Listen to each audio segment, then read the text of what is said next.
Hi again, Cat Scrappiness fans. It's Lisa, and I wanted to share a really fun card with you today that I made. It's a spinner card, and certainly not a new card to the card making world, but I've been enjoying making it lately. And when you spin whatever image you put on the front up before you close the card, when you open it, it just spins around, and it's so much fun to make. And it's really fun for the recipient when they open the card and it just spins around. So I wanted to recreate this card today using one of the newest dies we have in the shop. It's called the zigzag dies. These are the rectangle zigzag dies, and they come in a few different shapes. They're squares and circles and ovals. I also use the double stitch circles from the store on this card. And the stamp set is called Chubby Bunnies by Sunny Studios.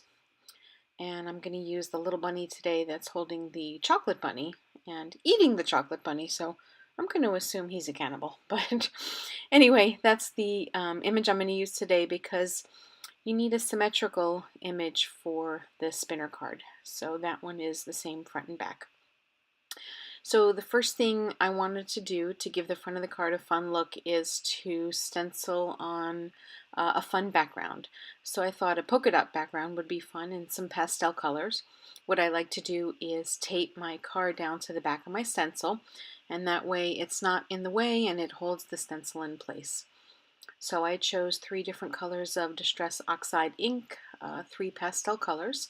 The first is Spun Sugar, which I'm going to go ahead and sponge on to the top of the stencil, probably about a third of the way down. And then I'm going to bring in some squeezed lemonade, and I'm going to sponge that into the middle, and then I'm going to finish off with some tumbled glass. And those are 3 nice soft pastel colors for Easter, since in the end this is going to be an Easter card. And then the big reveal. Take my stencil off. I just love how that looks. It's such a beautiful blend all the way down. And what I'm going to do is, I made this card 6 by 5 inches so that I could put my stencil on with room to spare and cut out the panel that I want. So I take it over to my die cut machine, and there we go. That die cuts so beautifully, and it's got that beautiful zigzag edge all around the outside, and I think it just gives it a lot of interest. And then I took my double stitched circle dies, and I chose the circle that would best fit the little bunny that I'm using, so that he would have room to spin inside of it.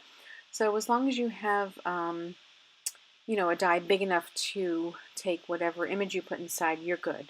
Then I took my card base. In this case I used pink, but you could use whatever base color you wanted.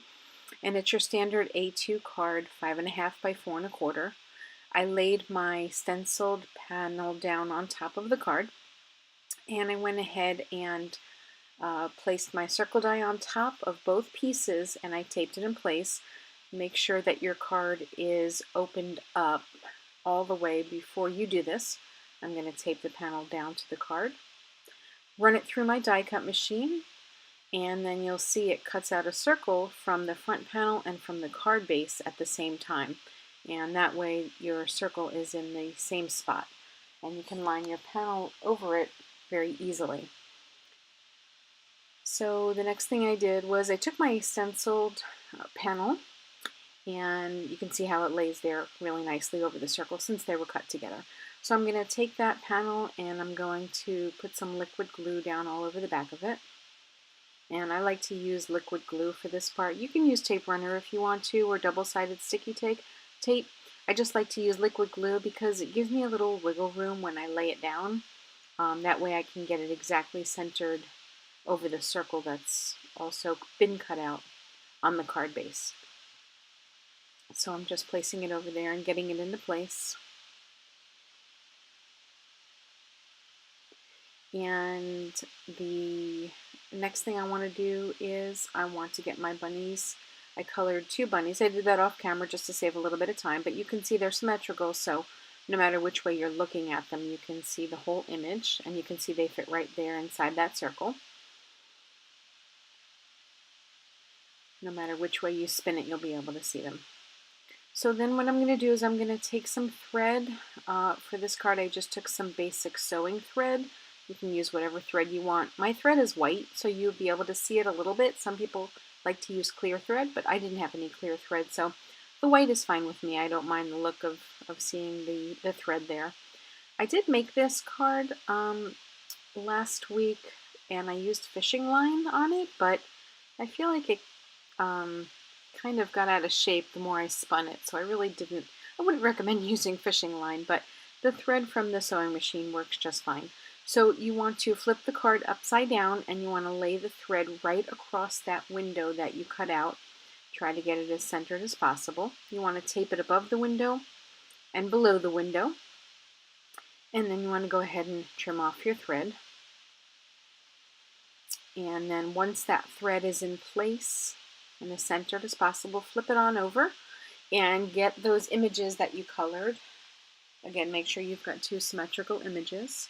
If they're not symmetrical, you could always glue them to a round die cut. That way when they flipped, you'd still see both sides, but in this case I did choose two symmetrical images. And then again, I'm going to use the liquid glue. Gives me a little wiggle room when I lay the other little bunny on top of it. And when you lay the other image on top, then obviously it sandwiches that thread in between the two images. So I'm just going to glue them together, and the Nuvo glue is really good. It dries pretty fast, so you can line them up real easily.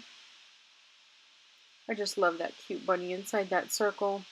I wanted to finish this circle off with a nice border, so what I did is I took two of the double stitch circle dies, one smaller than the next, and I die cut them at the same time. I taped them down, and what that gave me was the circle in the middle, but it also gave me a frame, and I used glitter paper for this, and I thought that glitter paper would look really pretty around the bunny. I figured that it would just finish off that circle really nicely.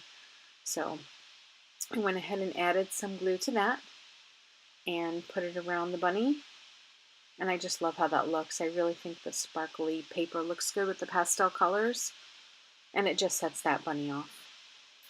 And then in this case, since I chose a pink card base, you've got a pink background for your bunny, which I think looks really great, but you can put any background you want back there, really. You could even stamp a repeating image. And then I took the Happy Easter sentiment from the Peking Easter Friends by Gerda Steiner, and that stamp set is also available in the shop. I just like the font that the Happy Easter is written in on that stamp set. So took out my Tim Holtz stamping platform, set my card down, and I stamped the sentiment in some VersaFine Black Onyx ink. It's my favorite black ink. It just stamps so nice and crisp. So I do use it a lot. Although I think it might have been fun to use a pink or a blue ink for this card. But that was the closest I had on hand, and stamped it twice just to get a good image. Although you really don't even need to with this ink. And that's it. Your card is basically done. Can't get my stamp platform closed, but the card is done. And there it is, your spinner card. It really is a very quick card to put together, and it looks very impressive when it's all done. It looks like you spent a lot more time on it than you did.